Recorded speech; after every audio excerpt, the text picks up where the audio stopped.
on a serious note, so Kate got pregnant, and then it was like, I think because we'd been so honest in the lead up to that about where we were and what we were looking for, we were like, well, I said, I'm not going to pretend that we're all of a sudden we're in love and we're, all so happy and ready to start a family together, because that wasn't the case a week ago. So Kate moved back out with her mum or with her parents, and then we just spent the next sort of 9 months just getting to know each other from the beginning.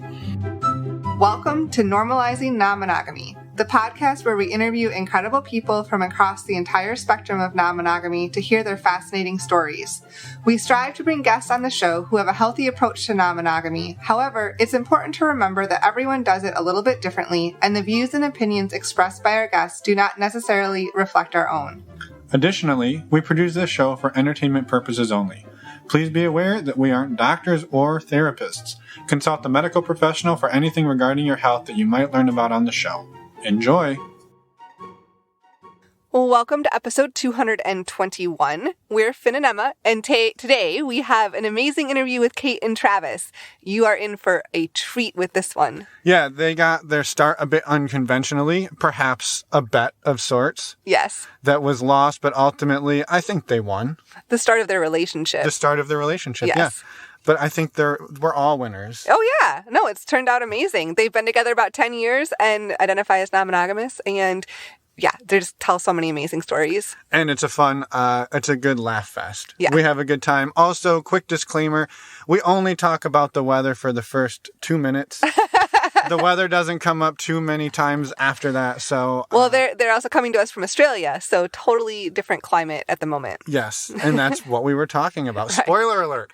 Oh, Emma, my gosh. with the spoilers. Also, if you want to hear more from Kate and Travis, head over to our show notes, normalizingnonmonogamy.com, click on the podcast tab, and there are links there to find their podcast, which has completed season 1, and they're in pre-production for season 2. Hey, spoiler alert! Oh, whoa. Calling me out. Anyway, their podcast is called She, My Wife, and I, and it is chock full of exciting, fun, and amazing stories from their adventures over the last few years. So check that out, support their work, and we hope you enjoyed today's episode with them. Yes. Before we jump into the interview, we're going to run through a few quick announcements. First up, as normal, as usual, huge thank you to our Patreon community. You are incredible. We just recently hit 200 patrons, and we're so excited. Thank you all for joining. Yeah, as Emma said, thank you. We're super excited. We've got dates on our website for the upcoming Q&As and men's and women's group calls and all of the other amazing things. If you're interested in finding community for yourself, head over to our website, click on the Patreon tab. You can learn more about that, see if it maybe is a good fit for you, perhaps not. That's okay. Mm-hmm. And if you're looking for community, but you're not really into that whole Patreon thing, we've got some virtual events coming up on February 12th and again on February 24th. We have our virtual meet and greets. Yes. One of those is a Saturday and one of those is a weekday, Thursday, I believe. And those are open to anybody and everybody. So check those out and we hope to see you there. You can sign up on our website, normalizingnonmonogamy.com, and click on the community events tab and then virtual events. We also have fun in-person events coming up. The first is on the 7th of February, which is this coming Monday. We have a meet and greet in New Orleans. Monday! It's not a Monday episode, though. I know. I just got excited. It's a Monday meet and greet. Only people who have been listening for a long time know Monday episodes and know what we were referring to. Well, now they've got spoiler alert, Emma. Yeah. So we've got that coming up next week, and then we're heading west to California. So we've got multiple events in San Francisco in the end of March and multiple events in San Diego at the end of March and early April. So there are meet and greets, there's a pole dance class, there's a play party. We're not going to tell you what that actually means because you can go learn about that yourself. But, on our website. But there will be no sex, and it will be in a public park. Yes. So it's going to be a hell of a lot of fun. We hope you definitely go and check out all of the different events that we've got going on in California. You can find out all the information and sign up at our website, normalizingnonmonogamy.com. We say it all the time. Community events tab, and then in-person events. Yes. And the last thing we wanted to mention is that Emma and I have gotten out there and shared our story on a few different platforms in the last couple of weeks. One of them was a virtual summit called the Alternative Relationship Summit, and it was hosted by Sarah from episode 217. We did about a 35, 40-minute video interview with her and shared a bit about our background and about our journey into polyamory the last year. There are links in the show notes where you can go and sign up and still watch that. And also in the show notes, there are links to sign up and get the early bird discount for an upcoming summit called the Rethinking Relationship Summit with Axel from episode 175, where we did much the same thing, but it was a longer discussion, a little bit more of a long form conversation. And both of those summits have a bunch of amazing speakers. So definitely check them out, sign up, use the links on the website. It helps support us and it helps support the work that they're doing, which is amazing work. So thank you in advance for that, and we hope you enjoy. While you're on our website, please reach out to us. We'd love to hear from you. Go to the contact us button, send us an email, and we would love to hear from you if you want to come on the show. If you have any feedback for us, just reach out. And with that, let's go laugh ourselves silly. Yes, with laugh Kate and our Travis. asses off. Yes. Let's have a good laugh. With Kate and Travis. Right. Let's go. All right. We're officially recording. Yes. Awesome. Well, we just learned something new. Travis and I have something in common. Yeah, you don't have pants on. That's right. Exactly. What are the chances? Pretty good with me. Yeah, that's true. I'm pretty good with you. Yeah, true. Given the nature of the pod. All right. Well, I am wearing a blanket because it is cold. It is 31 degrees here Fahrenheit. We have to do the conversions for people because we're across the globe. And it's 31 here as well, Celsius. But Celsius. Very different. Yeah, it's a very different temperature. So you guys, for us, are negative 0.5 degrees Celsius. Yeah, they're at 0, and yeah, you're at about 97 for us. Yeah. Too hot. Too hot for this time of night for midnight. I don't know. Except we have the air conditioner on the lowest, and I hate being cold, and I was whinging before because I was under the dune. I was like, this is so cold.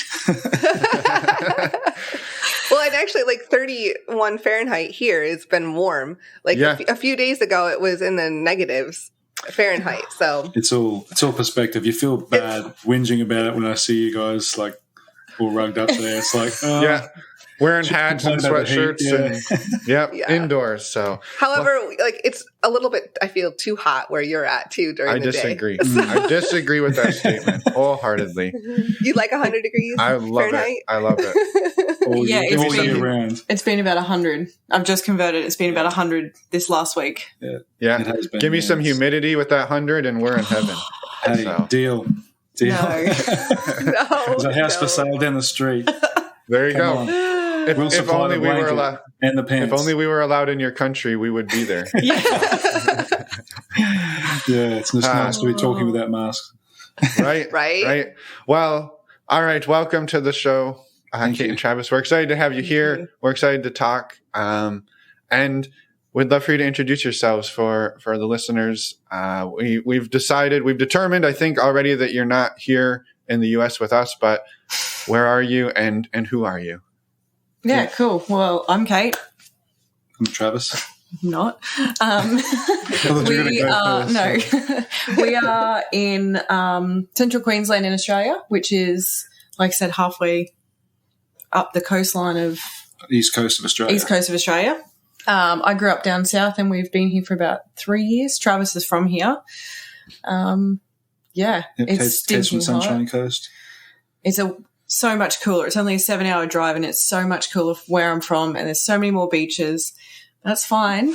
It's cheaper to live here. It sounds fine. It sounds like you want to live where you're living. I actually really love it. It's a smaller town. It's a lot less busy. It's the beef capital of Australia. Yes. Okay, it's a random fact. It's a pretty big deal. It's on the map, so if you like steak, this is the place to be.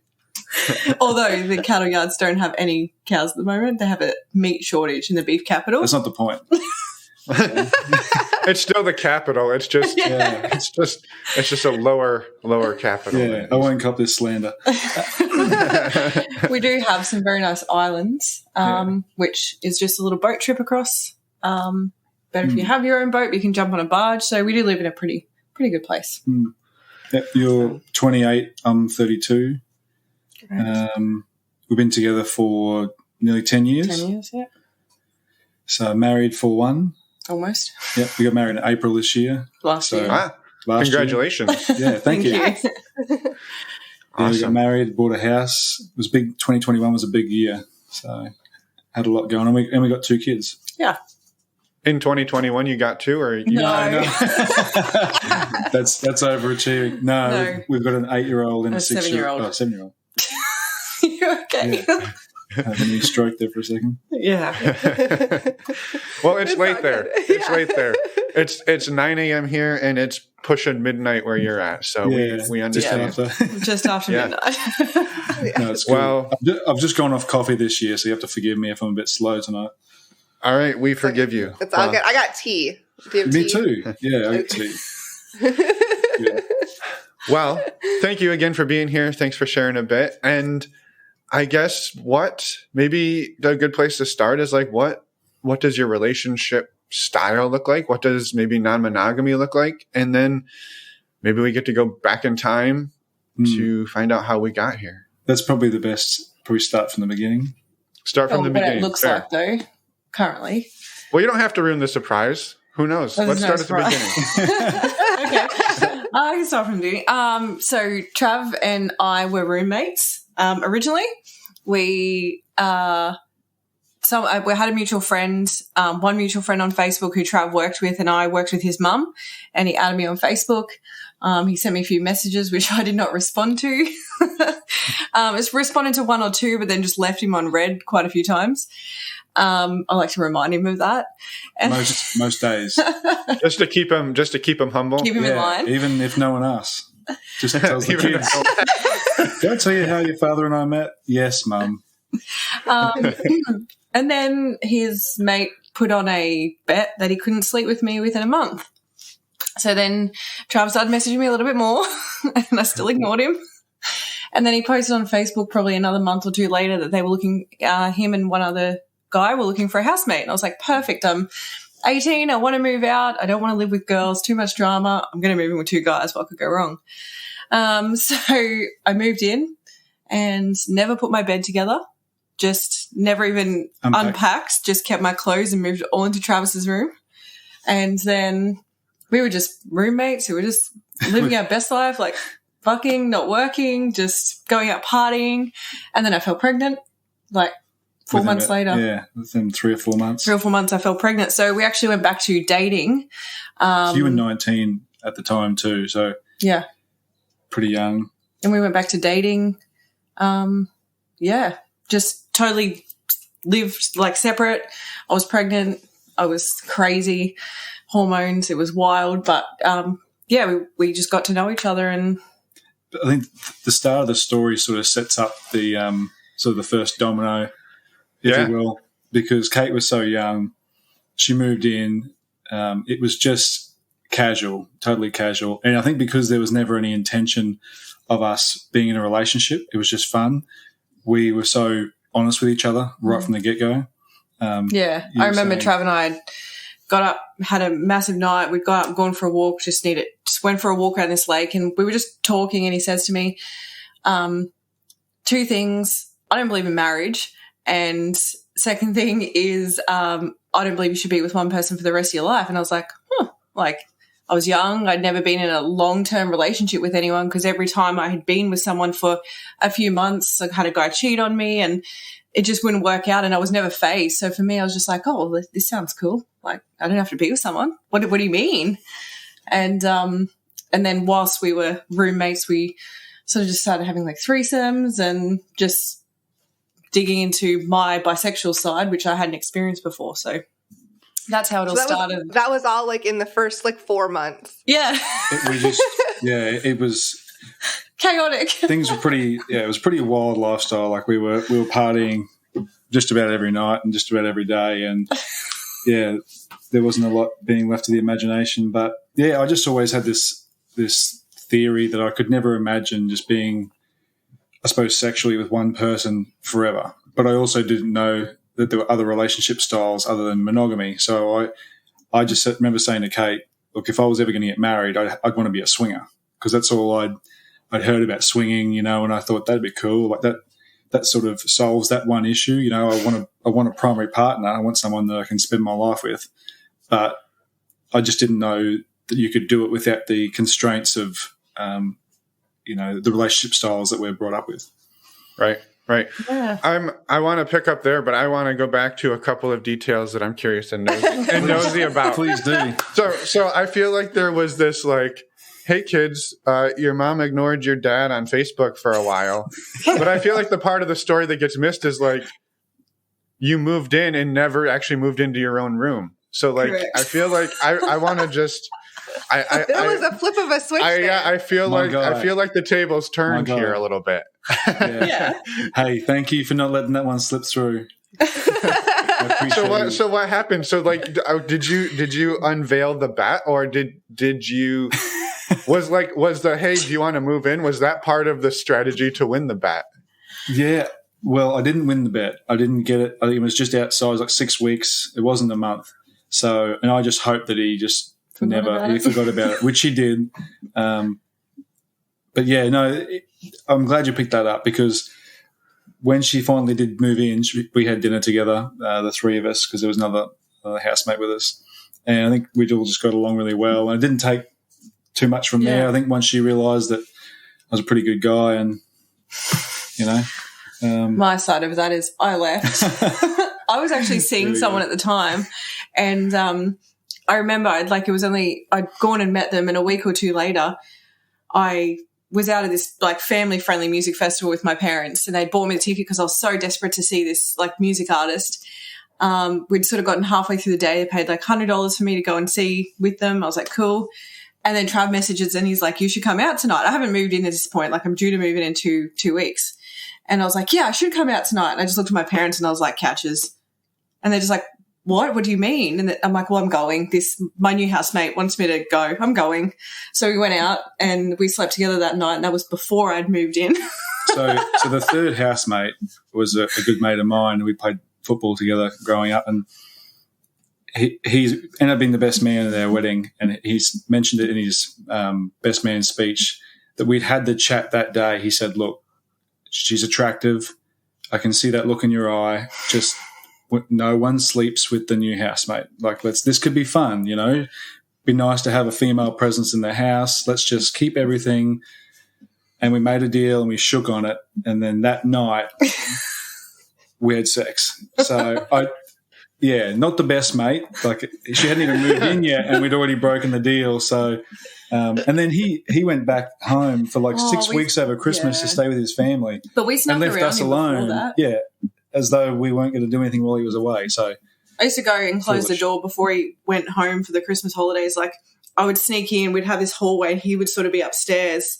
So I would go into my room, which was a mattress on the floor, and I would close the door and I'd wait for him to go to bed or not hear me, and I'd quickly sneak out, and then I would sneak into Trav's room because we didn't want to annoy him. Mm. And it was like sneaking around your parents, but sneaking around your housemate. And then one day he's like, guys, I know. Yeah. I can hear You're not doing a great job hiding this. Yeah. You like army crawl into the other room and then fuck loudly for like an hour afterwards. So it's like, it sort of defeats the purpose. Like, you don't even try and hide it. Well, it sounds like it worked out for the best. And it did. And it sounds like your mate got over it. Yeah, he did. But yeah, so go back to, on a serious note, so Kate got pregnant, and then it was like, I think because we'd been so honest in the lead up to that about where we were and what we were looking for, we were like, well, so I'm not going to pretend that we're all of a sudden, we're in love and we're, all so happy and ready to start a family together, because that wasn't the case a week ago. So Kate moved back out with her mum or her parents, and then we just spent the next sort of 9 months just getting to know each other from the beginning. At a more calm level, totally different people, because when we were partying and we were young and we just had no care. So to go back and then be like almost not serious people, but to be like, oh, that's what you're really like when you're not hungover, or we're not out at a nightclub or whatever the case may be. But that when you meet someone and you're into them, you put on this facade generally, and then you can only keep it up for so long, and then it sort of falls away, and then someone feels robbed because they like, oh, well, you're not the person I expected you to be. Right. We never had that because we'd seen each other, for better or worse, like in the beginning, just as roommates and as friends. And so then to try and then go back and put this facade on, you'd be like, doesn't make it. I know that's not who you are. So then we just, from the beginning, started fresh. Always honest, and we knew where each other were at. She knew that, well, you told me that you weren't interested in marriage and you didn't believe in being monogamous and this and that. And it's like, oh, it's hard to put the toothpaste back in the tube, right? Yeah. Yes, that's the one. That's the one. Yeah, well, and I think that's a really interesting dynamic, right? Like you said, you laid all the cards on the table as sort of friends and fuck buddies, more or less. Yeah. And then it was like, oh shit, like we're having a kid. And like, even if you don't wind up together, like you're going to be in each other's lives in some capacity for the rest of your life. Like, even if it's not marriage or dating or love, like you have something that's now bonding you two together. And I think that it's interesting that you stepped back out of it. You moved out, you moved back in with your mom, and you went back to like, well, let's try the like traditional dating route now, but also we have a lot of other things happening at the same time. So it's still not exactly traditional. Yeah. It definitely wasn't easy at the time. I was crazy hormonal. Like I don't know how he dealt with me, but looking back at it back then, I hated it. I hate the fact that he wasn't there at night time and stuff like that. He was always there for everything, never missed anything. But just some nights you'd be like, I wish you were there. But then also looking back on it now, we wouldn't be where we are today if we didn't go back and do that. We just probably would have ended up in quite a sour place. And like I said, get to know each other. We knew each other well, and we were like great friends. It was just like, okay, we're not going to do this for the sake of a child. We're going to do it because we want to do it. You've seen the story 1,000 times where, woman gets pregnant, guy decides they'll be together and then doesn't want to be there, and then the resentment grows. And so we just thought, well, to avoid resentment on both sides, you just got to see how it works. Go back to the beginning, get to know each other, do all the right things, be there for her as much as you can be, and just see where it takes you. And it got to the point where it wasn't until our son was 3 months old, and we'd gone on a holiday to America, and we finally officially became together. Because every time you start to have feelings, you think, no, it's just because there's a kid involved, and you move away, and then it got to the point where you're like, no, I actually genuinely really care for this person. Yeah. Mm. Yeah. Yeah, it's really interesting. And you didn't feel like leading up to that point, so that would have been roughly 16 months into your time together, that like it took a while then for you guys to kind of be like, oh, this is more than just like hanging out at the club and partying, more than friends with benefits. Yeah, absolutely. Yeah. It did take, and like Trav said, it took a while. Probably more so for him, because I knew, and it was quite funny. We just had the conversation a week earlier. I was like, I think I'm starting to get feelings. This is before I found I was pregnant. Trav was like, I'm not looking for a relationship right now. Like a year earlier, he'd got out of a 4-year relationship, and he's like, I just don't want to be in a relationship. And I was like, okay, that's cool. Again, always been honest. And then a week later, I found out I was pregnant. I was like, oh, holy fuck. I've just admitted that I've got feelings. So for me, I knew that they were always there. And like I said, at the time, being pregnant, I really did not despise the situation, but there were certain feelings where I wanted it to change. But again, super grateful that we did take that time and not rush things. And we were both at a stage of our life, like you were obviously super young, you were 19 and I was 23, but like I was still really immature at the time. I just gone through a stage of like 4 months or whatever. I wasn't working, partying, carefree lifestyle, being very selfish. And then I sort of had to get my own head sorted, work out where I was at, they say work on yourself before you can love yourself, before you can love someone else or whatever else. Yeah. So that's where we're at. I think we both needed that. It happened at the perfect time in our lives. Yeah. And then a month later, after getting into a relationship, I found I was pregnant again with a 4-month-old. Oh my gosh. Yeah. So we were just finally at the stage where like, okay, we're together. We can get back to some. Let's just get some routine some fun happening too. Here, and then because we'd played a lot as housemates. Like we'd had threesomes with girls. We'd had like had threesomes with guys. We had threesomes with guys, had foursomes with guys. Like we were just really getting into that. So I was like, oh, okay, we can get back into this. And I was like, oh, okay, you're pregnant again. So I had to wait a little bit longer. And so like while you were dating or not dating, well, you housemates. Were, I guess, housemates. That's, there's a distinction. Well, you were housemates, and like in those 4 months, that's, you said it was like a party phase. And so that's when you were having threesomes and exploring that stuff too. And just having a lot of fun, it sounds like. Yeah. And then you kind of had to put that on pause and really discover like what your relationship was, who you each were, like go into that and date each other. And then you officially, like after your son was born, like then a few months later, you said officially we're in a relationship. And then they're like, okay, well, we can start going into exploring a little bit more with other people and just maybe deepening this side of our relationship. And then you're pregnant again. Yeah. Right. So I just wanted to like just simplify. Timeline. That, exactly.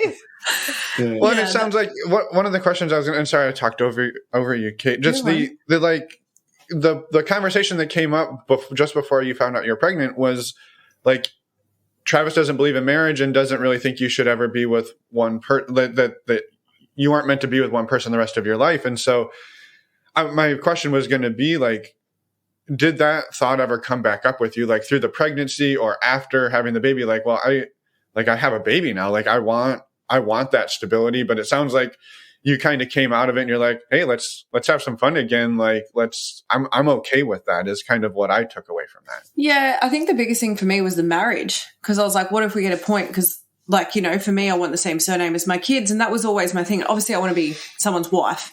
That was probably the whole thing that I was always concerned about. And I think I even brought it up after both of having the kids, and Travis like, you're still very young. And I guess he didn't want me to make that not a mistake, but just to realize, to make sure that's really what I wanted, being so, you know, so young.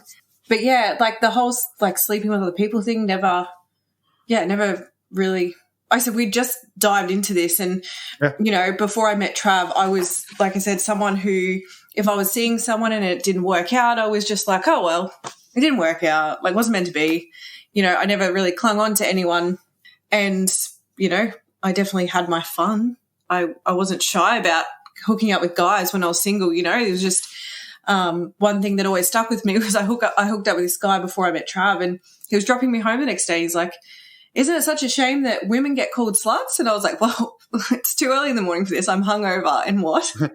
And he's like, well, all my mates are going to give me a pat on the back because, you know, we fucked. But people are going to call you a slut. And I was like, well, I don't think I am. Like, I'm just here having fun. He goes, oh, no, I don't think you are either. But he's like, that's how people see it. And I was just like, well, I'm glad other people see it like that, but I don't, because I'm just out here having fun. Like, if I want to hook up with someone, I'm going to hook up with them.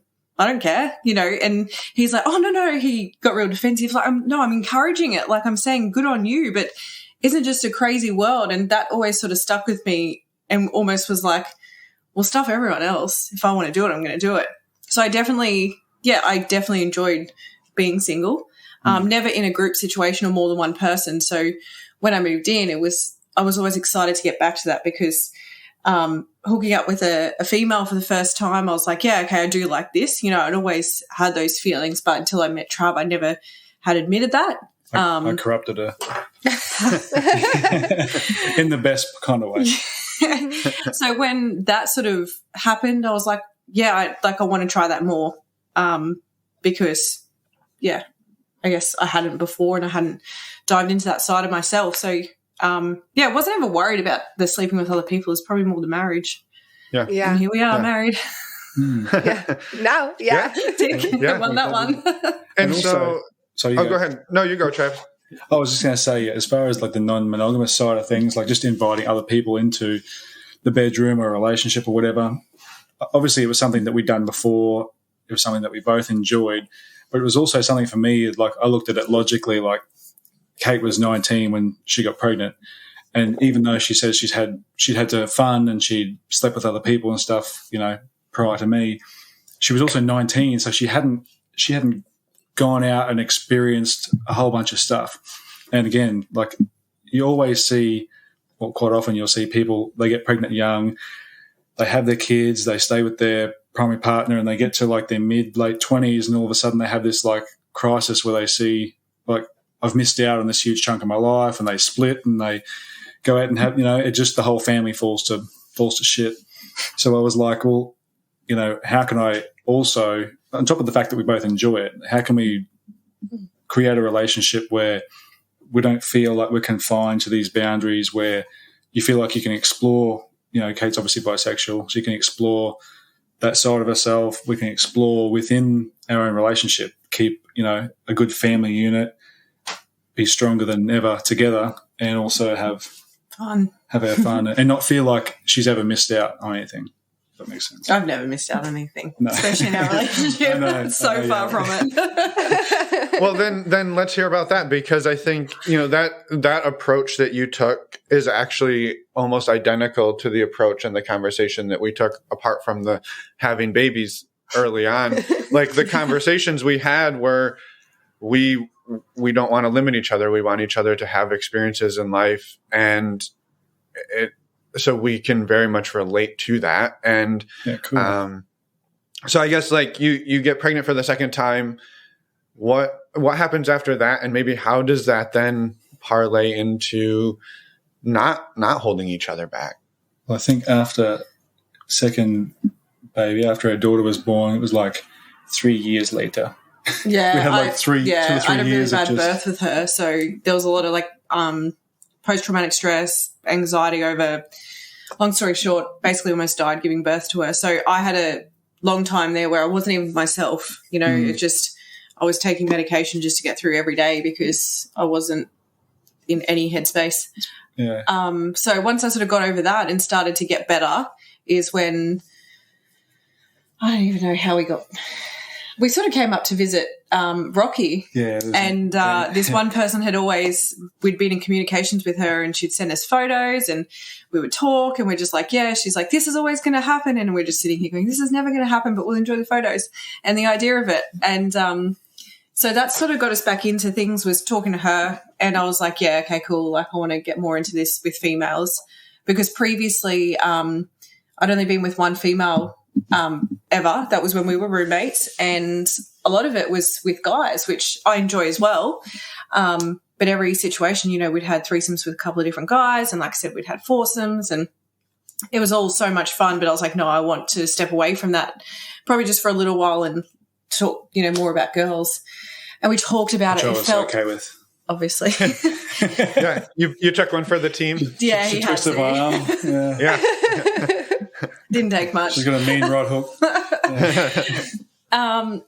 It probably wasn't until we actually moved back to Rocky, where we are now, that it's funny, because the dynamic of the cities, that, like, from going from the Sunshine Coast to here, if you were to say to someone, where would you think you would have, for lack of better putting it, opportunity or meet more people, you would go, oh, definitely the Sunshine Coast. More progressive place. Yeah. Lots more population. But everything's happened in Rocky. Yeah. It's just funny, the time when we lived in the Sunshine Coast, which is where all the opportunity is, it was just Groundhog Day, young family, and then just before we moved back to Rocky, it really kicked off. About 2017. Since 2017, it's just been pretty part consistent. Of our relationship since then. And the same girl kicked it off back when we got here, I'm pretty sure. Yeah, we met someone at a party. I can tell this story, but we went to a friend's engagement party, and we'd been at the races all day. So terrible of us to be so blind to go to a backyard engagement party at 6:30 at night, and we get there, and I'm like, I can't be here. I just cannot be at an engagement party in the backyard. I'm too drunk for this. Okay, so just preface this by saying, so Kate has an alter ego, Catherine. She's a full-on savage. Continue. And we were about to leave, packing our stuff up, and they were friends. Trav had known this person from school, and he's like, oh, they're here. I was like, cool, fun people. Like, I haven't met them, so I met them. Anyway, a few drinks later, she's pretty blind, and she's like, oh, let's go to the toilet. So I was like, all right. And then next thing, she's showing me her boobs, and I was like, oh, and she's like, feel them. And then her partner just opens the toilet door. He's like, what's going on? And she's like, we're going home together. He's like, are we? And she goes, yes, we are. So I just walk up to Trav. He's mid-conversation with a mate. I'm like, come on, we're going home. He's like, what? I was like, this is happening and we're going home now. So we've been at this party for about half an hour, and I'm just having a beer with a mate, and she just walks over and grabs me and says, a cab's on its way. We're going home with these guys. And I was like, what has happened? I didn't even know you had met them yet. and now we're going home with them. Like, I'm pretty sure my words were, Trav, I'm going to fuck her. We're going. Yeah. And he's like, what have I done? We didn't even make it out of the street, and the cab driver got a hell of a show. But yeah, it was, and that was sort of the start of our momentum, getting back into the swing of things, pun intended. Yeah. So that was about 5 years ago then. Yeah. Crazy. And now it's been a part of our relationship since. Yeah. And then it's as you know, it's sort of, what's the word? It's always evolving. It's evolving over time. Like, from things that are more casual to things that are slightly more serious, and then sort of everything in between. Mm-hmm. Yeah. And what does that journey look like? Because I mean, that is sort of I don't want to say it wasn't an intentional encounter, but it sort of happened to you in a lot of ways, right? Like the other woman kind of drove that situation, and clearly you were on board. But like the next day you come down from the hangover, or 2 days later or 3 days later, if it's me, like when you're sort of coming back around, like sort of the post-mortem of that, like, how did it go? Where do you want to take this? Like, how did those conversations go in the coming days and weeks to like get to where you're maybe more intentional about it? Yeah, one thing I'll always praise us for is we've always had good communication. We probably check in with each other too much after we've had something happen. And it's always led us to, did you enjoy that? Is there anything you wouldn't do next time? Obviously, if we're in a situation where one person's not enjoying something, I'm pretty sure I kneed Trav in the head one time, and he got a pretty clear answer that I was like, hey, back off. But we know each other well enough we can read the situation, I guess. And the next day is more of it, is there anything you would change? If so, what would you change? And the one thing we've always said is we won't get cranky with each other for being honest, because in that moment you can't change anything that happened the night before, but we know that we can stop that from happening next time if you didn't quite enjoy that. 99% of the time it's always like, I had the best time. What did you love about it? I love this. What did you love about it? Oh yeah, I love this too. I'd like to do it again. Would we like to do it? It's it's probably the best way to. Yeah, we've been really, really lucky that we've 95% of all of our hookups have always been awesome, and we still have really good relationships with all those people, either friendships or something else. I think that comes down to just good communication. A lot of it was luck early on, because we didn't listen to a lot of podcasts and things like that. We didn't know about there were communities and all these different boundary conversations and things. These are things we've sort of made up on the fly. But, yeah, we were always really good at checking in with one another. Yeah. Checking in with the other people too. That's a massive thing for us. Especially if I've been drinking, I get really anxious. And I'm like, what if they didn't want to do it? What if they regret it? And then I message them, they're like, I had the best night. And I'm like, okay, I feel so much better now. They dragged you out of the cab, and, she's like, yeah, but what if they didn't want it? Like, oh, God. I get very conscious of other people, even though I may not be the one leading. I just and then I check in with them, like the girls more than the guys. I know guys, Trav will talk to them especially if they've been friends. But girls, I'm very conscious of, and I'm just like, especially if it's been maybe something that they're not used to because they haven't done before. It's, hey, how you feeling? Like, you guys good? Do you want to talk? We're here to chat, but just want to make sure you're happy. And we always, I'm a huge checker in it with other people as well, just to check her in around. Yeah, well, it's that basic consideration for the people that you're interacting with, like that. Yeah, for sure. Showing that you care about them as well.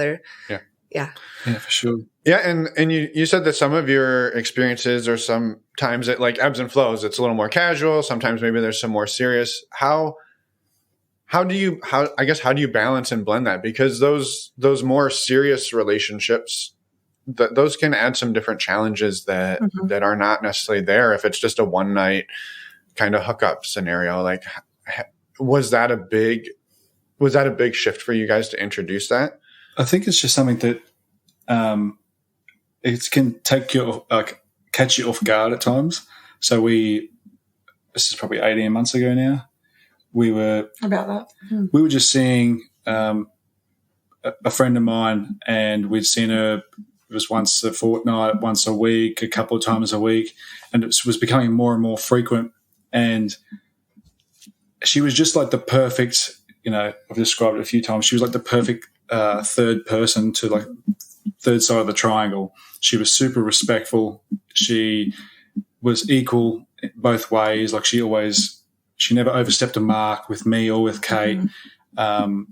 She was just, considerate of both of us, and she was fun. She knew we had kids, so she didn't try to interrupt on the kids because she would just be like, all right, well, she would come over for dinner, and we love being social, so we'll have our mates around who aren't like that, and the kids know, like often the kids will be like, who's coming around for dinner tonight? And we're like, no one. They're like, oh.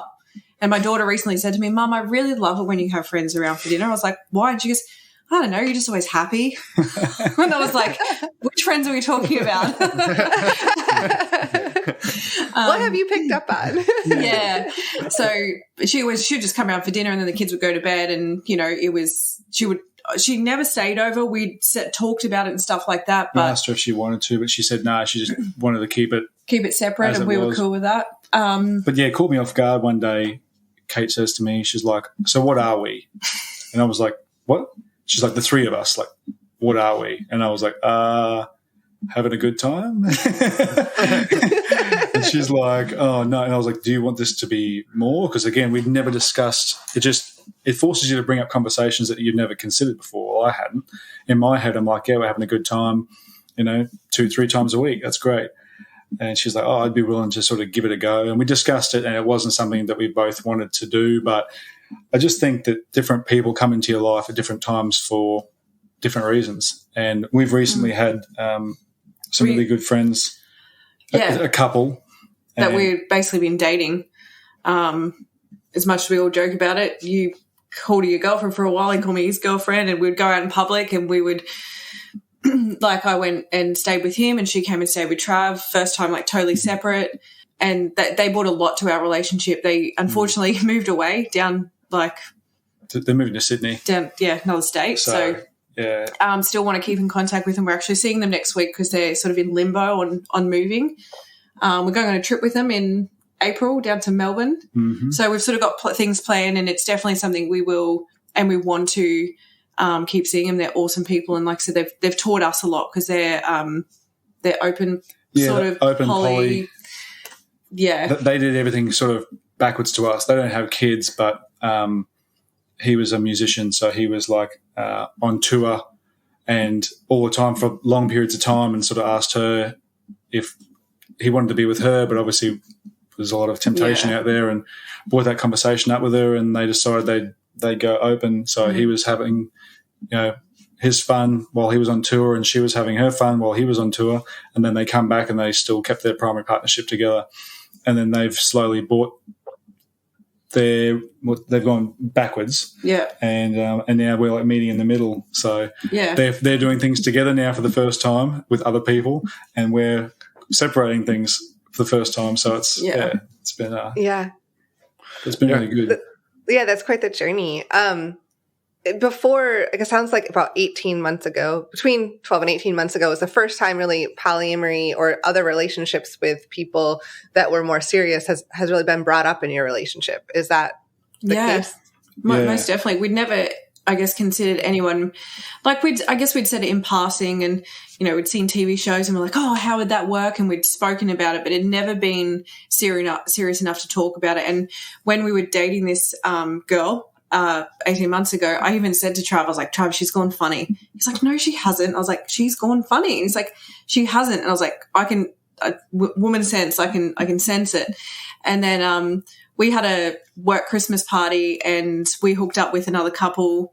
I'm really bad for when I'm hungover. We get really horny, which is so bad because you've had this amazing night the night before, and then you're just like, what can we do tonight that's just going to trump that? So we sort of, then I hooked up with another guy for the first time by myself. And then we had a threesome with a guy the night later. And then she came around a few nights later, and we've always been honest with her and told her. And she's like, yeah, the reason I pulled back and I haven't quite been myself is like I'm jealous. And she left, and Trav's like, how did you know? And I was like, it's just a woman thing. Like, you can just tell when someone's different.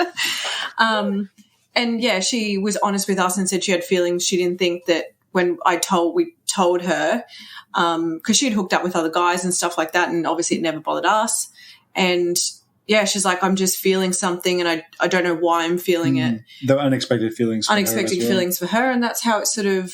We're still mates with her. Like we She's talk awesome. to her. She's a really, really cool chick. Yeah, I'd have her around for dinner any night of the week. She's now got a partner who she's with, primary only him at the moment, and she was probably the first person that we'd sort of gone, well, would this work? Would this not work? Like, it's funny though. Like we were talking before about the polyamory conversation. I can't remember specific times we spoke about it in the past, but there were definitely times where the subject would come up and Kate would be like, oh no, I couldn't do that. Like, and then fast forward to these friends, last 6 months. these last 6 months where these friends that we've met, and when you see it working, like when you see the way they're talking, and I remember you saying after you'd spoken to her, like this light bulb moment. She basically gave me a light bulb moment. She said to me, who am I to deny him of experiencing his life or living his life? And there was just a few other things that we'd had like a one-on-one chat, and this was before we'd hooked up with him. So Trav had actually gone to school with him and hadn't seen him in about 17 years. And it was a small world connection that we'd met someone on a dating app. We've never actually seen him, but we stay in contact with him. He sent us a photo one night, and this is like a 5-hour drive away. He sent us a photo one night and said, Trav, you know this guy. And Trav's just gone, blast from the past. I was like, is that him? And he's like, yeah, that's him. Yeah. And I was like, I don't know how I put a name to the face, because it's been like we were kids. We were like 14 when I last seen him. And then he goes, yeah, him and his missus are like open, poly. And I was like, oh, what are the chances? And then he's like, oh, he's playing a gig in your town in like a couple of weeks. And so we caught up for dinner, and the rest is history from there. But yeah, it's interesting. Like people just come in to your life, as I was saying before, and stuff that you were previously just like, no, that's a flat no. Like it's just not something that I couldn't see us doing that, or I'm not interested. And all of a sudden you see them doing it and you're like, oh, that's interesting. Or maybe we'll just see how that goes. And then all of a sudden it just, your boundaries which were previously like hard no's are now like hard yeses. Yeah. Yeah. No, we know that one. Yes. And, and I think too, it's interesting to maybe tie it back to the woman that you had it sounds like about a year long kind of relationship with in some ways. Right. And like, I mean, a couple of questions on that one, like how it sounds like you two were very like respectful with her and honest and transparent. And even though like she ended up getting jealous and you guys didn't necessarily want the same thing that she was wanting, it sounds like she had a lot of agency in that relationship too, that you guys were always transparent. And like you made some comments, like she never overstepped with the kids. She never overstepped with me or my partner. But like it sounds like she also had a lot of like say in what happened and how that went. It wasn't just like she came into your relationship and you like used her for a couple of nights and then we'll see you the next time we're ready for you. It sounds like she was getting more out of that, especially if she was interested in going deeper. And she had previously. It was only probably 3 or 4 months. Probably about 4 months we actually spent with her in total. So it wasn't actually all that long, but she did teach us a lot. I think one of the big things was I found it. So she had been in her previous relationship. They had been non-monogamous, and the women or a lady that had been included in their relationship ended up leaving with her man. And so she was like super conscious about the third person coming into a primary partnership, respecting that partnership because she knows what it was like for that not to have happened. And so I remember the first night she came around and we slept together, and then she's like, okay, I'm going home. And she got up and she kissed you and she kissed me and she walked out to the car. And it was like really like spontaneous. And at the time I was like, oh, that was, it just caught me off guard. But it was just like, I think that was just her way of saying like, because goodbye to you, goodbye to you. This is fair. Like, it wasn't like kissing me or just kissing Kate or like an awkward goodbye. It was just and then that just became a thing. And it was like, oh, that's nice. Like, it's just it's like signing off, it's like, thank you. Goodbye. Have a great time. Catch you later. And, that was sort of, I suppose, epitomised what she was like. So, yeah, makes sense. Well, and it sounds like that maybe prepared you in some ways, like having those conversations prepared you for this experience with this couple. Yeah, with this couple. Yeah, 100%. It definitely did. And I think too, being that they've had their experience as well. And for me, it felt like when we talk to people who ask us questions, and we always feel like the people weirdos. people we're the always weirdos. asking questions, and you're just like, you're always the one talking. And I just remember the first night they came around, and Trav was asking so many questions, and I remember you said, sorry for asking so many questions, but normally people are asking us questions. Now we get to ask you questions. Yeah. So it was nice to, I guess have that sort of roles reversed. But they taught us so much in the way of I communicate with her, I communicate with him, Trav communicates with her. We all have a group chat, and then Trav sometimes chats to him as well, just check in to be like, you still cool with everything.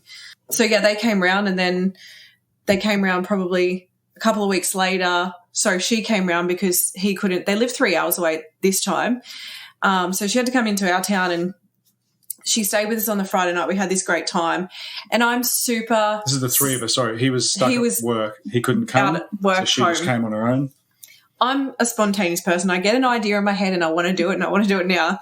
So the next morning, we were all talking, and I was just like, she had been here last night, and I was like, I mean, it's only a 3-hour drive. I was like, Trav, what if I just drive out there and see him? So he's not like left alone.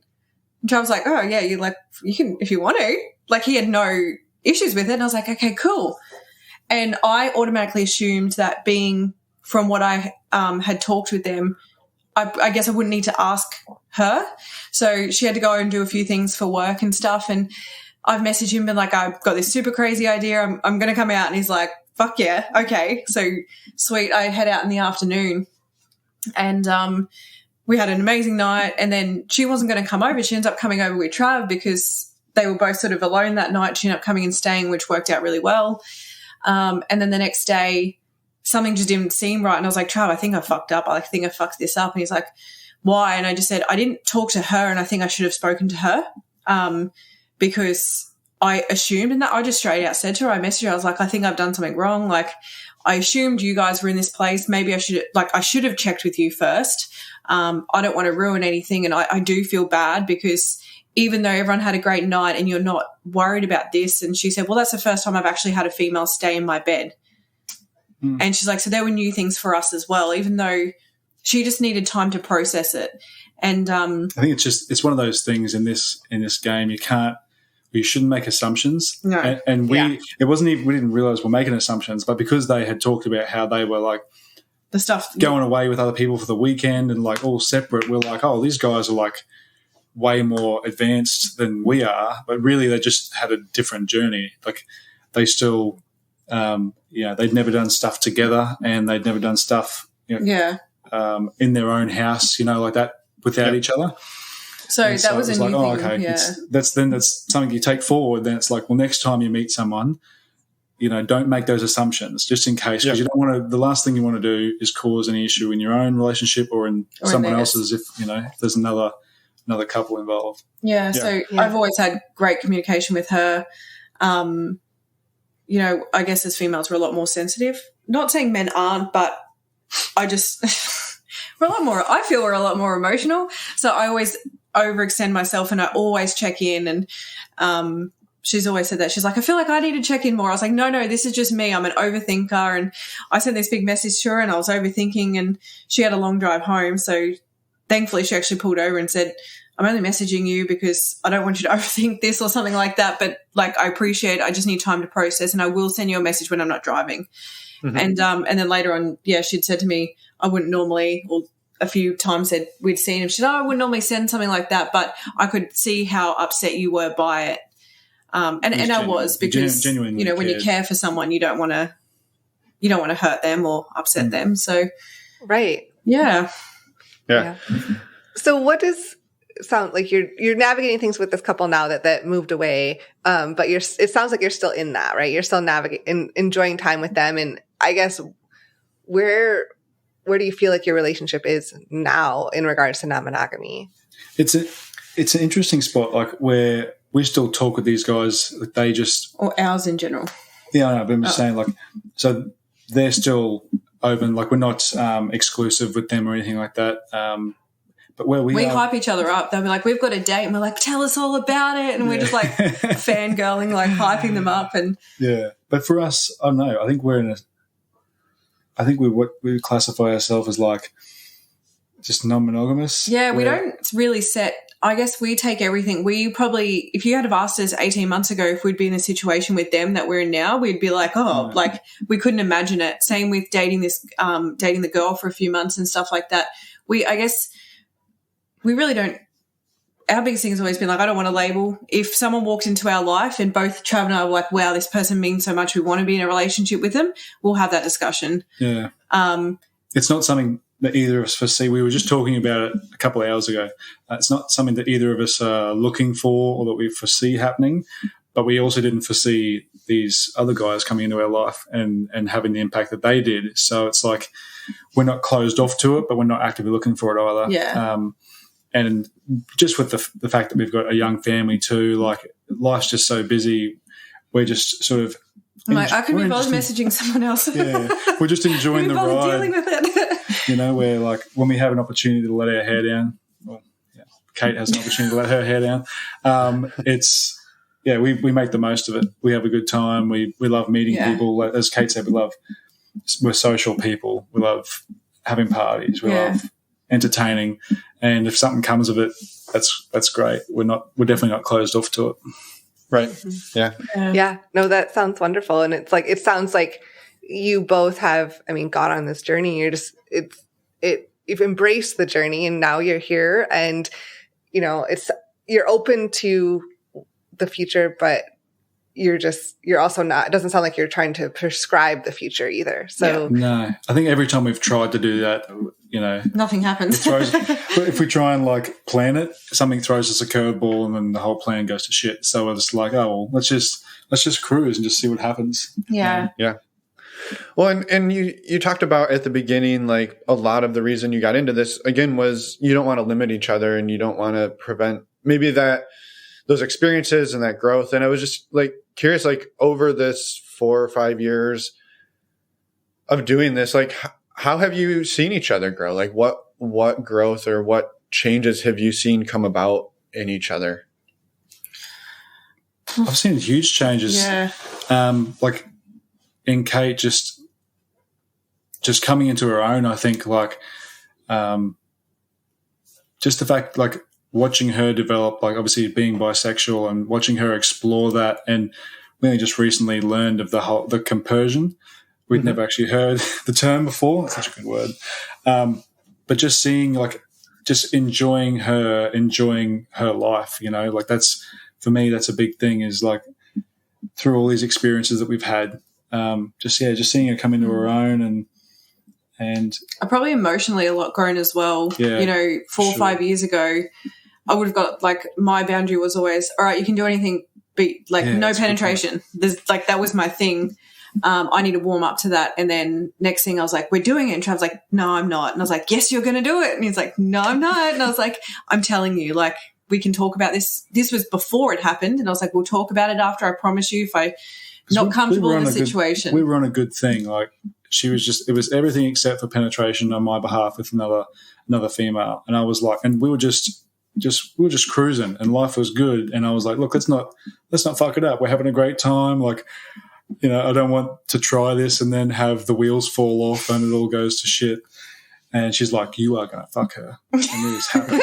And I was like, God damn. If I have to. Well, to be fair, she was probably worried about your super fertility that like every time you have sex, you get somebody pregnant. So it felt like that back in the beginning. It was always that. And I think too, and then it progressed from that to, well, you can fuck him, but you're not allowed to finish with them. You have to finish with me because I'm greedy. That lasted one time. Once. She was like, we were going up north to visit this couple, and she's just like, okay, you can fuck her, no issues, but you have to finish with me. I was like, done. And we go in, and I'm like fucking this other chick, and I'm like looking over her, and she's like, fuck it. I was like, sweet. Yeah, I've definitely grown emotionally in the way of, I still was probably quite a jealous person, not because I just had to learn how to, I guess, process it and learn that it's, I guess it was okay to feel like that. And if I do feel like that, there's a reason.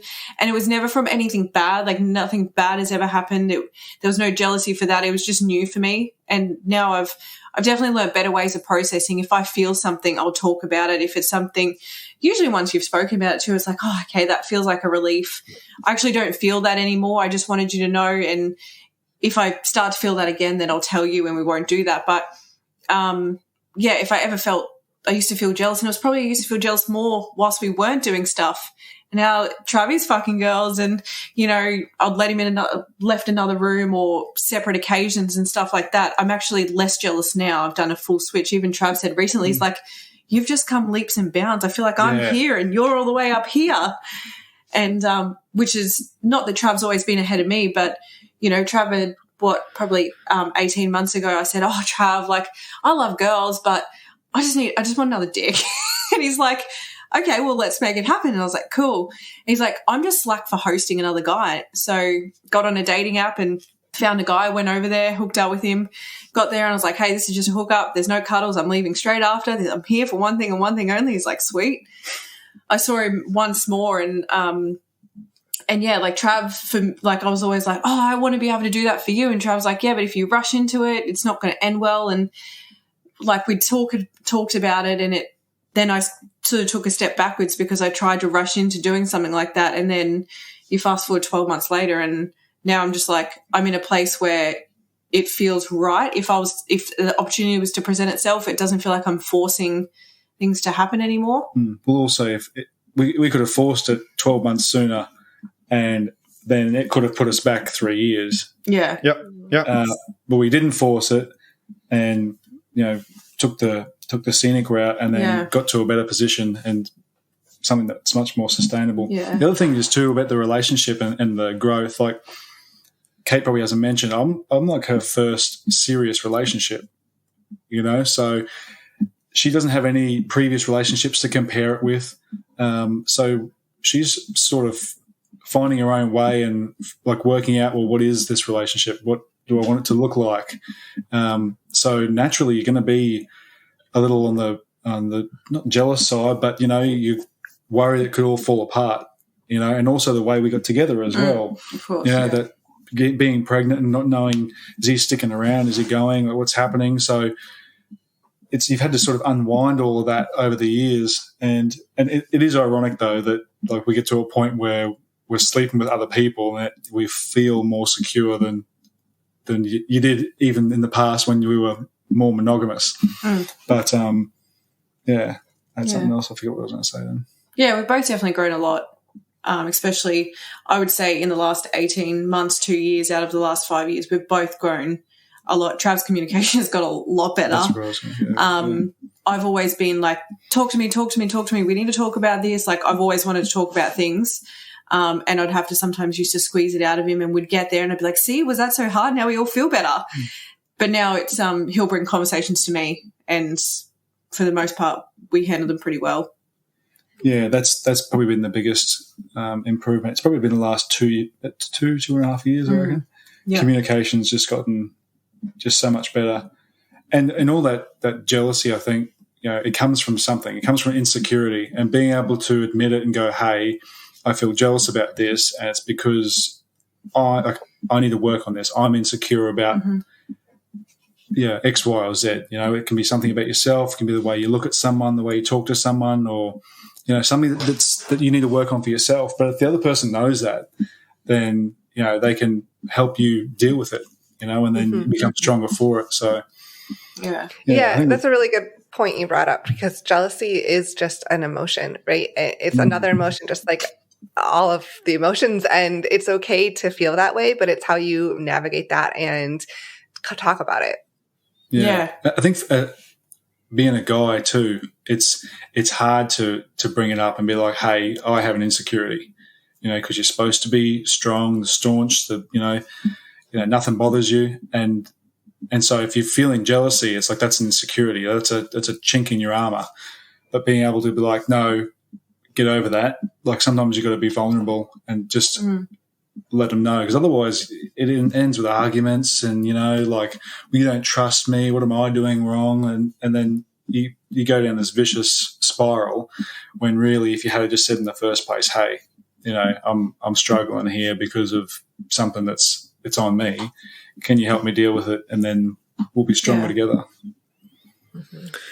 Yeah, I think that's huge, right? When right, because it's so easy to mask the jealousy or the hurt or the fear as anger or frustration, and then you're making some little snipe comment here or there, and you're projecting it. Yeah, instead of being like, hey, this is what's going on, I'm struggling, and then it brings you back to the same team instead of dividing you. And I think that's really like where that power comes from. And you said it better. Yeah, for sure. Words work better. Yeah. Good words. I was just translating it to American English. That's basically the same thing. It's later. This is what they mean. I have a sip of my tea.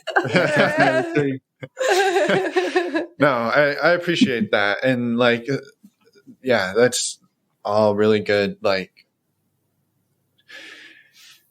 I think we would struggle to talk to people who haven't gone through a similar transformation of like, it's really hard. There's a lot of jealousy. There's a lot of feelings. And then it, like, as you get more secure, that stuff starts to ease and relax. And then you sort of like hit your stride, and it's like, it almost becomes easy. You're just like, hey, like, there's not a lot of worry here.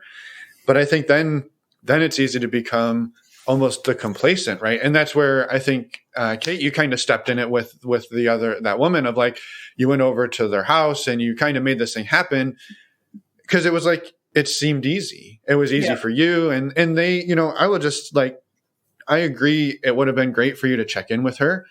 But I think there's also an element of like trusting the other couple, that if you're like, hey, we're going to do this, that like he reaches out to her, hey, she said she would like to come over. Are you good with that? If you're not good with that, let me know. I'll make sure she knows. So like, there's definitely a piece you could have done. Yeah. But like, it was also on them to communicate that back to you and communicate with each other. Yeah. Because so I think everybody has some skin in the game there. So, which they definitely did. Like, I mean, I know she knew about it. They'd talked about it, as far as I'm aware, and they were such a good couple to learn all this with and experience new things with, because you can see their communication from what we can see as outsiders seems to be on point as well. So, there's no, oh, hey, by the way, Kate's here.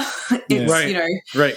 But living this lifestyle too, whether it's with another couple or an individual, like Kate was so shattered that she could have, broken up the band, and it was all going to go belly up. And I said, like, everyone's like coming into this with their own like water under the bridge. Like, they've got their own strengths and weaknesses in their own relationship. They got all their own history. Like, you don't know any of that. They've got 10 years of backstory as well. And if there's a trigger in there that you don't know about, like, it's not your fault if you accidentally press it. Like, you can check in as much as you want, but it doesn't mean they still, if as their primary partners, like, they still need to talk it out themselves. You can't fix what's going on in their relationship as well as the whole thing. Like, so you can only do what you can do. Right. It's taking ownership over your part and doing the best you can, but recognizing when you could have done something better and then changing that in the future. But correct, at the end of the day, it's still like you're only one person, and there's in this dynamic you're in, there's four of you, and you can't control or fix things for other people. You can just show up as your best self and take ownership of your things and do that better. And that can be hard. That can be super hard sometimes, because you want to just fix everything, right? That's and me. you have to recognize what's yours and what's not yours. Well, and I think to your point, you you can check in all you want, but ultimately, like it's on them. And I was just kind of thinking of, I don't know, maybe a comical analogy that I hadn't really thought of, like watching sports, right? And I know your football is different than our football, but so like, but a lot of times, football, right? It's fine. I'll get the analogy. Hit me with it. You get the analogy, right? So the like, you listen to the sportscasters and they'll be like, well, he's got, he's the leading rushing scorer on half moons after Labor Day. And you're like, okay, that's a really useful statistic. Like, and so like, I feel like, you're navigating a relationship and you're like, well, we've never done this where it's been a Wednesday night and another woman slept in my bed and whatever. And you're like, okay, well, I didn't know that. And so like, I'm relying on you to be like, this is the trigger. The trigger is this unique thing that like we rely on you to let us know. Potential trigger. Right. Potential trigger. They may not even know. Yeah. So, yeah. Anyway, I just think that's the point. Like, you can ask all you want, but like, you're going to miss something because you can't ask about everything. Yeah. The moral of the story. Yeah. That's exactly right. No, I love the sports analogy. That's great. I do always laugh when you hear like no one's hit more 3-pointers in the second quarter of an away game, in March. Like, yeah. You're like, okay, cool. Like, yeah. Like, what are you gonna give them a plaque? I don't know. Yeah. That's what you need. Yeah, plaque. Thanks.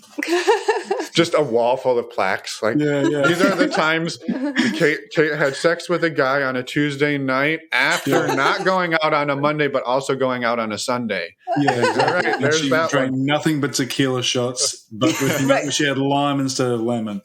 Right. There it is. Perfect. Yeah. Throughout, I'm going to change the subject just slightly. Throughout this conversation, I've gathered that both of you are a fairly open book, and I was curious, how open are you in your life about your relationship and navigating that? Yeah, so we have a podcast, so we're pretty open with it. Most of our we've told our parents. Yeah, we just this is pretty recent, like in the last sort of month to 6 weeks. Well, Trav's parents are still together. My parents are divorced. I have a stepdad and a stepmom, essentially. My dad had come up to visit. Dad's known for a little bit longer. My dad's a legend. He's I've formed a better relationship with him over the past couple of years. So we've gone out to dinner. We're just at a local pub. Kids are in the kids club. Trav, we're all sipping on beers, and Trav's going to take a sip of his beer. And I was like, yeah, Dad, so there's something I want to talk about. And he looks at me and I was like, I'm bisexual. We have a podcast. And if you don't want to hear about our sex life, don't listen to it. And Trav's mid-sip finishes sculling his beer because I've not given him any indication that this is what I'm telling Dad. I picked up my beer and I lived in one world, and then by the time it reached my lips, I was in a whole different world sitting opposite her dad who just paid for the beer. And I was like, do I use this as a weapon? Is he coming at me? Like, where do we go from here? Like, I'm close to the exit. And he was just like, I guess, whatever makes you happy. Yeah, cool. And then like a couple of days later, he'd gone home and he rings me, and my sister doesn't know at this point. She's younger than me. And he gets on the phone. He's like, I had dinner with your sister last night. I was like, yeah. And he goes, yeah. Did she know about the thing? I was like, what? And he goes, did she know about the thing? And I was like, what, Dad? And he goes, the bi thing, the podcast, the bi thing. And I was like, you can say it. And no, I guess I've never formally told her, but, she probably stumbled across something. And he's like, I didn't really tell her, but she just asked if I knew, and all I said was yes. And I was like, that's okay. Like, that's fine, Dad. If she's got questions, she can ask me. And then we were coming up to, because we're in school holidays now, so they've got 8 weeks off, just been extended because of COVID. It's so bad over here again. And the kids were going to visit my parents, my mum, which is a 7-hour drive. We took them down, and I said, like, the kids have gotten used to, we've introduced them to the couple we just met, and when she stayed over, she was in our bed, and the kids saw that, and we were, they're young enough to not know, but they just walk in, they're just like, morning. Like, they're not worried. And they're getting to the stage where we're going to have to decide strategically how we're going to approach it. But we've always just been really transparent with, they're coming over, or this girl's coming over, and and when you to wake stay with up, us. she'll be here and stuff like that. So but this is the first time she'd been in the bed, and our son woke up during the middle of the night, walked in, thought she was me, and I wasn't here. And our daughter's, she's crazy personality, gets up the next morning and starts paying him out, being like, "Ha, you thought she was mum," like, ha ha. So then I said to Trav, "Oh my gosh, like they're going down to stay with my mum for 2 weeks, as if she's not going to shit stir him while they're there and bring this up. So I have to tell mum, and you need to tell your parents before the kids tell your parents." So I was like nudging Trav. He's like, "Yeah, I will." I was like, no, now's a perfect opportunity. You need to tell them. And the kids, I don't even know what they were at school still at this point. And I was like, tell them. And he did. Yeah, didn't go so good. My mum's like church every Sunday. Just about as old school. She just goes to the monogamy marches and stuff. And marches. Yeah, she wasn't too pleased. Just thought it was my way of getting around the rules of marriage, just sort of suit my own means and satisfy my own devilish desires. But after we got past it was about a week of a stalemate, and then now it's just like nothing's happened. She's accepted. I just said, look, like, if you've loved us for the last 10 years, then it's been going on that long, you know? Like, it's not like we're thinking, hey, you know, we might just start mixing shit up here. This has always been happening. We just haven't brought it up. It's got to the point now where we don't want one of your friends to see Kate kissing some guy or some girl down, you know, at the beach and think that she's cheating on me or something. So we're just being transparent about it, you know, and even though she thought it was infidelity, I was like, no, it's not. You know, it's the opposite of infidelity. It's full transparency. It's communication. It's, you know, so these aren't the morals that we brought you up with. I said, so you didn't bring me up to be honest, you know, to be fair, to want my wife to live her best life, to, you know, to cherish it, all these things. And yeah, anyway, it's one of those things that it's a generation thing. We'll never see eye to eye. Like, I realised after about half an hour that I was like, this is just not, we're just not getting any closer to an agreement here. So we said, look, let's just agree to disagree. You know, we're happy. Like, your goal as a parent should be to raise your kids to be healthy and happy before anything else. And I'm like, if that's what you want, then that's what you've got. So you should be proud of yourself. You did a great job. We're living our best life. You know, no one's getting hurt. We're raising our kids the right way. We're going to be honest with them and also protect them. And because they're always our number one priority. And that's like backstory. Haven't had a good relationship with my mum for a couple of years. Mum was like my best friend growing up. So we'd gotten back to a place where I felt like I could talk to her. And again, the kids were going down to stay with her. So I was like, man, I need to tell her before the kids tell her. And it was only like a week earlier. My sister's always made comments about women being attractive and stuff like that. And she sent me this photo. She'd been at a wedding and she was almost kissing a girl on the cheek. And I was like, well, that was a bit close. Like, I've been trying to edge closer to talking to her, but she's not the sort of person who will open up. And like, she's getting sister. This is my sister. So she's getting married next week. And I was like, maybe she's just scared. She's very young, but maybe she's scared to talk about it. Like, I was never scared to talk about it, but I didn't know how to navigate it. And I just said to her, this was only, a month or two ago, I was like, hey, you know, like, I've been where you are. Like, is that something that you know, are interested in? Rah, rah. And she's like, look, I find women attractive, but I would never, like, it's not something I want to act on. And I was like, cool. Well, like, I remember someone saying that. I don't think I ever said that, actually. I said, well, if you ever want to talk, you know, I've been there and I'm here for you if you need it. And she said, look, I really appreciate that. And the next day I was like, cool, now I've had that conversation with Mum, with my sister. Hopefully it's going to soften because she would be like, hey, Mum, guess what Kate said? So I messaged Mum. They just left from being on holidays here and said, hey, I wanted to tell you this when you were up here, but they've got young kids. We've got young kids. We just never had a one-on-one opportunity. So I just said, you know, kids are most important in our life and we will never, they're our priority and never take over that because I know that would be probably a concern for her.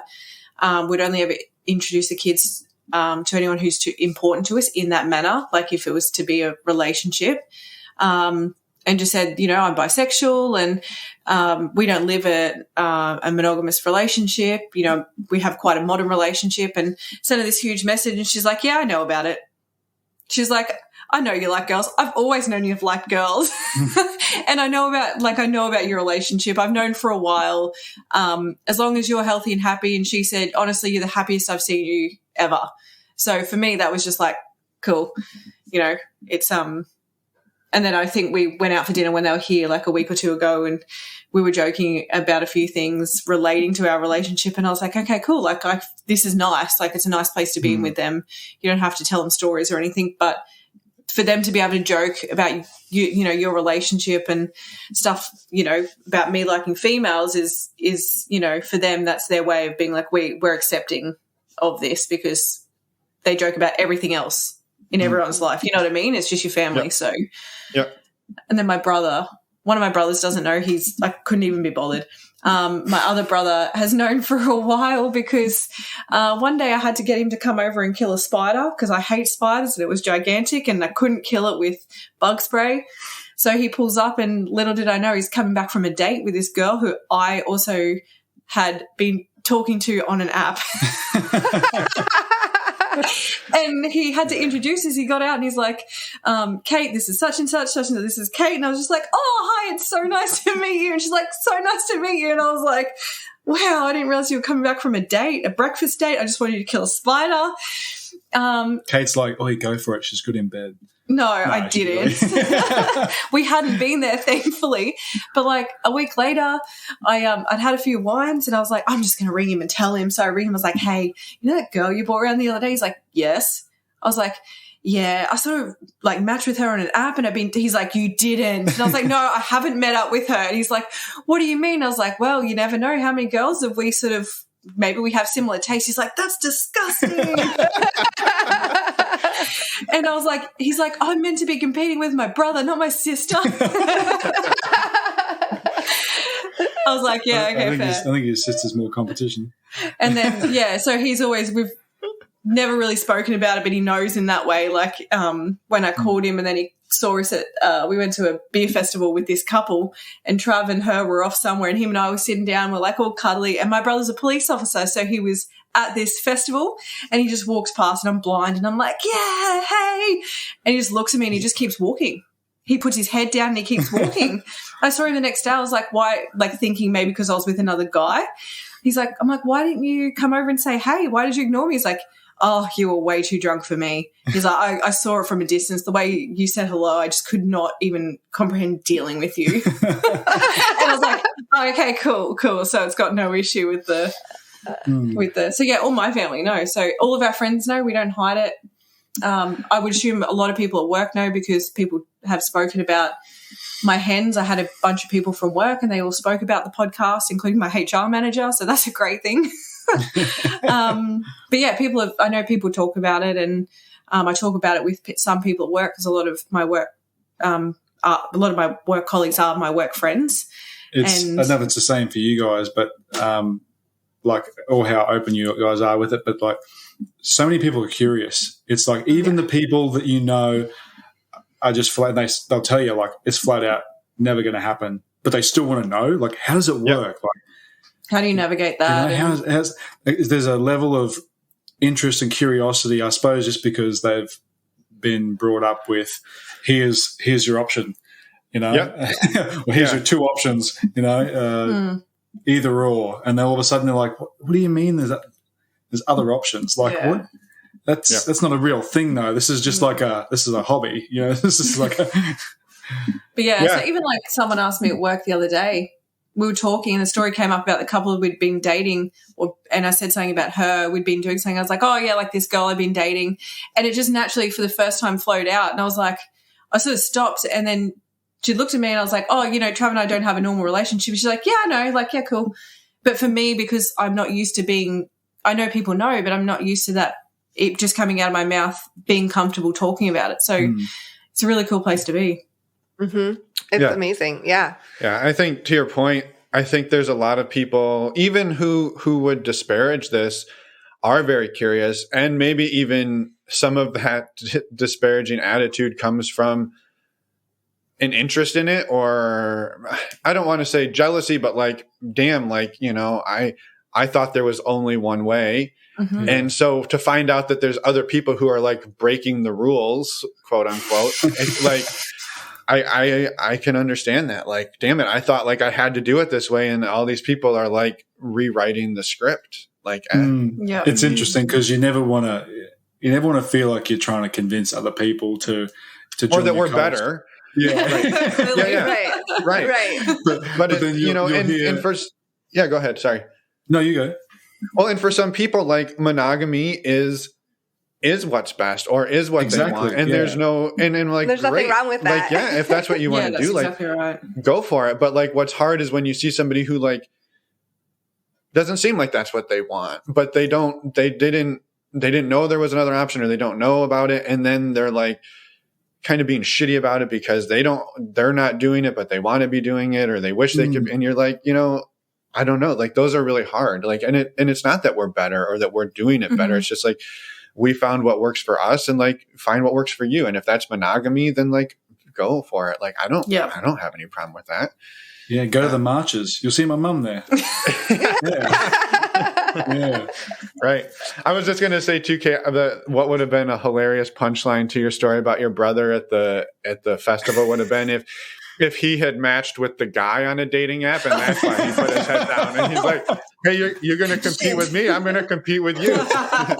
That's hilarious.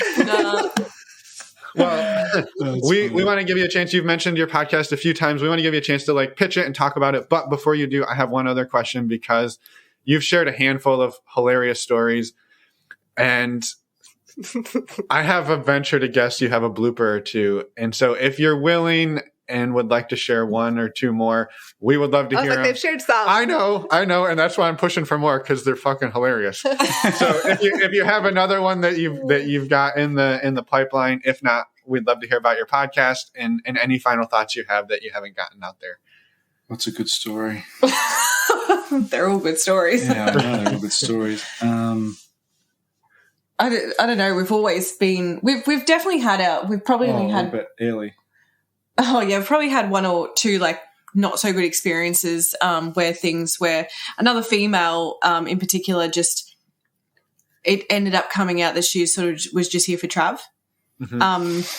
So we've definitely had our like moments, and we're, like I said, 95% of the time very, very lucky that that's sort of been the only one.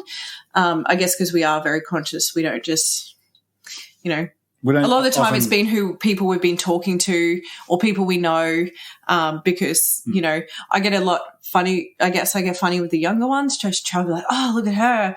And you'll see it on an app and I'm like, nah, way too young for me. He's like, what do you mean? And I was like, just the maturity and the mentality of some people who are just that little bit too young, especially with, I find, the next generation coming through, that I'm just like, that's a no from me. I'll wait. I'll miss that opportunity. I don't care how hot she is, because that's going to come with too much. She's too young to, you know, they'll overstep boundaries, and they just, I know what I was like at that age, and it's not for there. But yeah, Ellie, we can share Ellie. Yeah. So we drove, so we were talking to this couple on Tinder for about 6 months. Yeah, it was through COVID. And FaceTimed them a couple of times. They seem really cool. And we're like, but they're like 7 hours drive away. And they had kids a little bit younger than our kids, and we're like, they kept trying to get us to come up and visit them, and we're like, fuck it, let's just do it. So we drive up after work one night. Thursday night, we drove up after work. We get up to their house at like 2 in the morning. Never physically met these people. A stranger's house. Like, we talked to them on FaceTime, but how well do you really know someone? You know, so you get there and he's like, hey, you want a beer? I'm like, I just really want to go to bed, actually.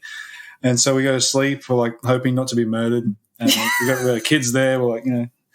And so next morning we wake up and they've like cooked us this banquet, like amazing by 9, 10 o'clock. Coffee. They're making cocktails by the pool. Like they got views of the ocean, like up on top of this big hill. It's beautiful. The kids house. Are playing well together. The kids are getting along. We're like, they take us out on their boat, like to the islands. It's an amazing day. Like, picture perfect. So we come home, the girls are having a few cocktails, they're getting along like a house on fire. We're having beers by the fire. Like, this is perfect.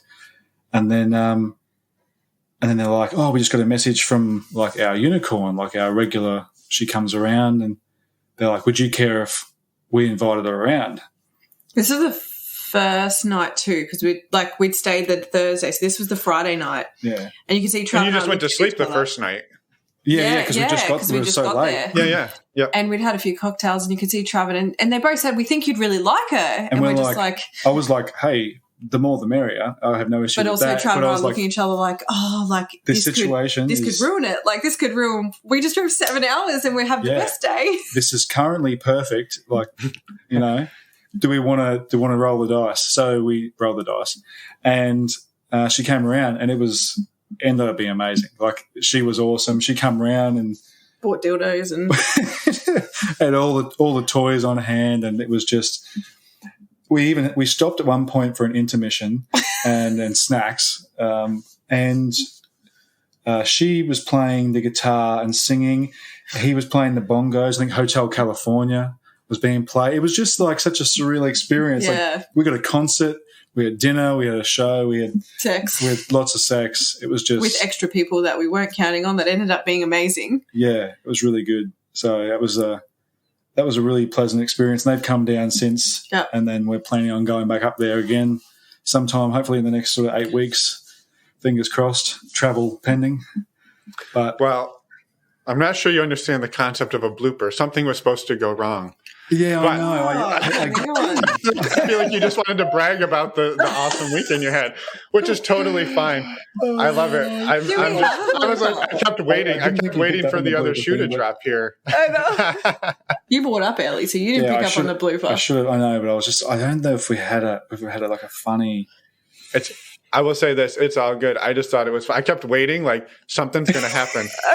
No, it was just awesome. Okay, well that's cool. Yeah, sweet. So it was a blooper. You added an extra person. That's not funny. That's great.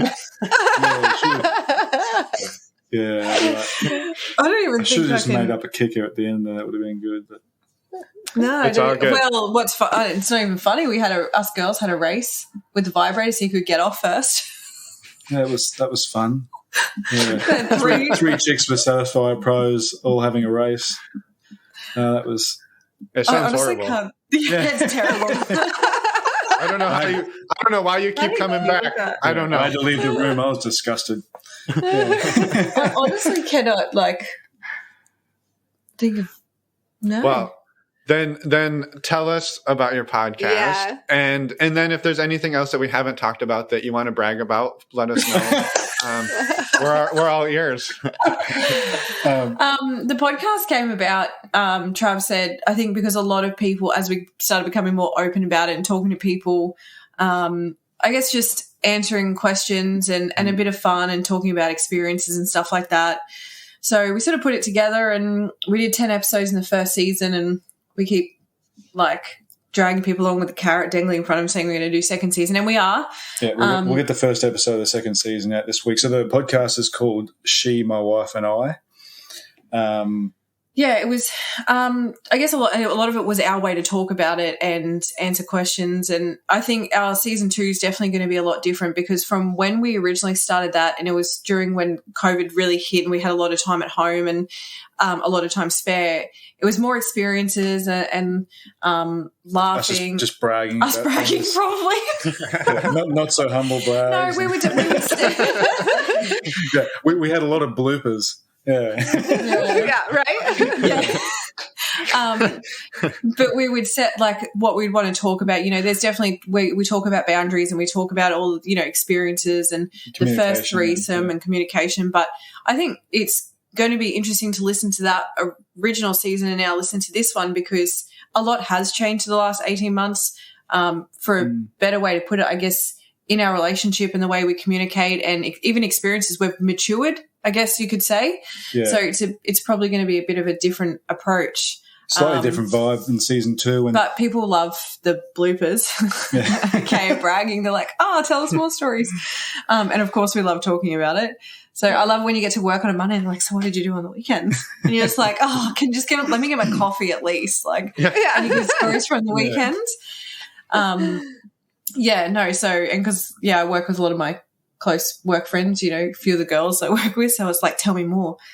But yeah, so that's basically what the podcast is about. We want to have a few more guests, hopefully this season as well. As you know, you guys would know, obviously having heaps of guests, but it's just so good to have a bit, if you want to have more of a long form conversation, you can. Yeah, we had one guest. So much you can talk backwards and forwards. In, I think, the second or third episode, a really good friend of ours who we have not had sex with, but the rumor went around that we were in a 3-way relationship, basically. So we got her on just to talk about being the other person on the other side of that and how rumors go around and all of that. So it's, we want to definitely get more guests on and brag a bit more and tell me what we've learned. The thing I like about it too is it's almost like forced therapy. Like, not that you just don't get a lot of time. It's not like you say every Friday at 6 o'clock we can sit down and talk about a relationship for an hour. You just don't usually pencil that in. But as you're talking about it, it gets it out and you can, that's how you feel about that. Oh, yeah, that's cool. Yeah, we did have that boundary. Oh, isn't it interesting how far we've come? Like just getting a chance to talk about it with each other is quite cathartic and therapeutic. Yeah. So. Yeah. Awesome. Yeah. Well, thank you for sharing everything that you did. It's been an incredible conversation with both of you, and we're excited to get your story out there as well and to promote your podcast and thank you. The season 2 that's coming as well. Yeah, now we have to. Yeah, exactly. Yeah. We've said it. We have to do it now. Yeah. Thanks so much for having us on, guys. You guys are awesome. Of course. Yeah, it's been great. And thank you. Yeah, likewise. And thank you for staying up really late with us. We're sneaking up on 2 a.m. and we kept you long. So we appreciate it. And keep in touch and we'll get an update. Definitely. Yeah. Awesome. So, well, awesome. have a wonderful night and we'll talk soon. Okay. See you guys. And we're back.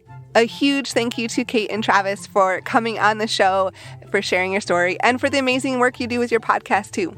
Yes, and a huge apology to everybody. I got talking in the intro. There's no apology needed. I just kept talking, and Emma didn't get a chance, so she's handling the outro here. But huge thank you to Kate and Travis for coming on, for sharing a laugh with us, and for the work you do. A quick reminder to go to our website, normalizingnonmonogamy.com. There you will find information on our Patreon community, all the dates for the February calls. If you're looking for community, we highly recommend you check it out. You'll also find information on our virtual events, the 2 virtual meet and greets coming up February 12th and February 24th, and then all the information about our upcoming in-person events in New Orleans, San Francisco, and San Diego. Go check it out. It's amazing. We can't wait. We're so excited for all of these events. Yeah, we're super pumped. And the pole dance class is almost sold out, and people are already signing up for the other meet and greets in California. So, yeah, we're excited to meet everybody out west. It's going to be beautiful and sunny and outdoors, and I think we're going to get rid of COVID by then. Oh, yeah. Wishful thinking. While you're on our website, we'd love for you to go check out the resources tab. There you'll find amazing resources to help you navigate non-monogamy and relationships, as well as support the show, which is an extra bonus. One of our favorites is stdcheck.com. Using the links on the resources page, you'll get a $10 discount and you'll support the show. It's only $130 for a 10-panel test. stdcheck.com is fast and reliable. It's discreet and super simple to use. So we highly recommend it. Finn and I use it all the time. Every time we get tested. Right, I mean, every it's time not we like get a tested. daily No. on the daily, but, regularly. Right, but we use it all the time is the point. So go check it out. We couldn't recommend it more. I agree. And I think that's it for this week, right? I agree. Next week, we have an interview with Chris. So come back. You're going to want to listen to this one. Yeah, also kind of a wild and crazy ride. Yes. So come back next week and listen. Until that, have a beautiful rest of your week and weekend. Yeah, and we're off to get our daily STD check panel. Daily. So that seems a little excessive and expensive. You can't be too safe. Think of all the support for the show. Right? People are getting tested daily. Wow. Anyway. Probably don't need to go daily. Quarterly would be fine. Whatever works for you. Whatever floats your boat. All right. So we will see everybody in a week. Yeah. Bye, everyone. Thanks for listening.